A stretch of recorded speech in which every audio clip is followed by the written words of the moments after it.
Jadi, oksigen dari lingkungan itu akan kita hirup masuk dalam tubuh kita, dan kita akan melepaskan karbon dioksida kembali ke lingkungan.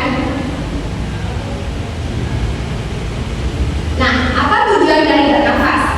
Manusia bernafas untuk memenuhi kebutuhan kadar oksigen yang diperlukan oleh tubuhnya.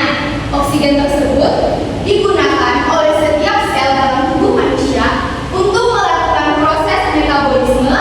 Salah satunya adalah menghasilkan energi dari proses pembakaran kalori sehingga manusia dapat beraktivitas. Nah, selanjutnya bagaimana manusia dapat bernafas? Manusia dapat bernafas karena memiliki organ tubuh yang mendukung sistem pernapasan. Di antaranya ada hidung. Hidung mengatur masuk dan keluarnya udara saat kita bernafas. Udara yang masuk kemudian disaring menggunakan rambut-rambut halus atau biasa disebut dengan silia. Dan yang kedua ada faring. Faring berfungsi sebagai saluran udara dari hidung dan mulut menuju laring, trakea, dan paru-paru. Dan yang ketiga ada laring. Laring membantu mengontrol jalannya udara ke dalam dan keluar dari paru-paru, terutama saat bernafas dan menghasilkan suara. Dan selanjutnya ada trakea. Apa fungsi trakea?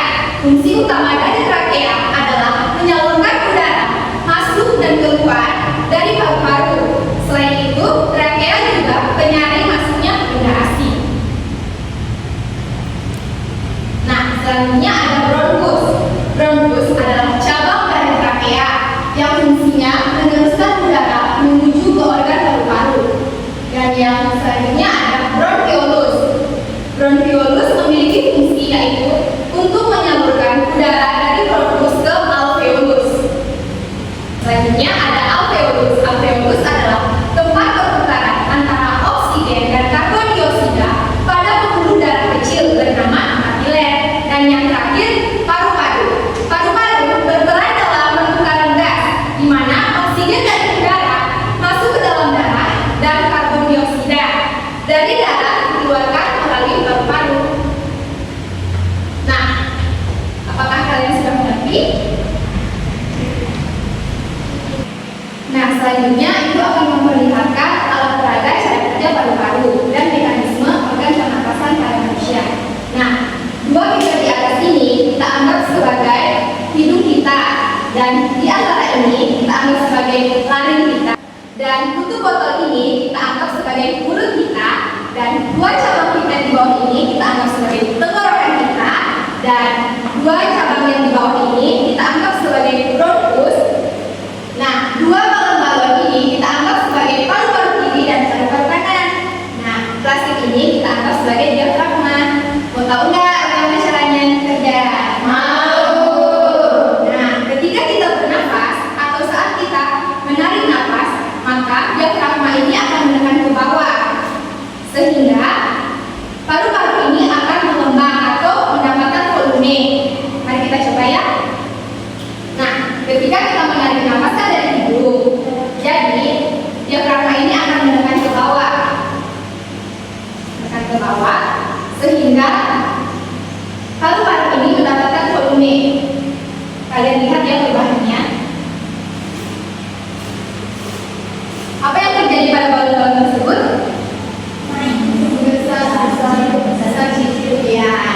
Nah, sedangkan pada saat kita menghembuskan nafas atau membuang nafas, maka diafragma ini akan menekan ke atas, sehingga balon-balonnya atau paru-paru kita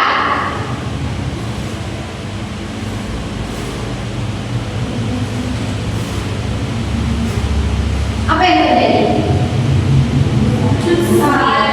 Kecil. Nah, jadi ketika kita menghembuskan nafas, paru-paru kita itu akan menipis dan tidak mendapatkan volume. Sedangkan pada saat kita menarik nafas, paru-paru kita itu akan membesar atau mendapatkan volume. Selanjutnya, Ibu akan membagi kalian menjadi beberapa kelompok. Dan Ibu akan memberikan kalian tugas dalam bentuk LKPD. Kelompoknya sesuai bunyi saja ya, depan dan belakang. Ya, Bu.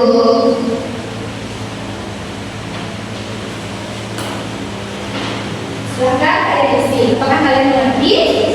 Jadi pada bagian pertama itu soalnya kan di bawah ini adalah model paru-paru balon seperti ibu jelaskan tadi. Ya, Bu. Nah, prediksi apa yang akan terjadi pada balon saat kalian menarik lembaran karet atau lembaran plastik? Ya, Bu. Silakan kalian jawab di sini ya.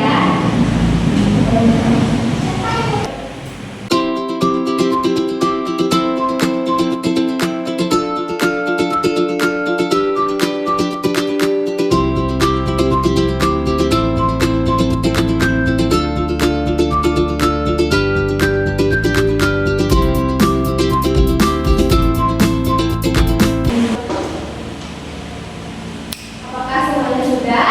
Sudah. Silakan diikuti ya. Terima kasih.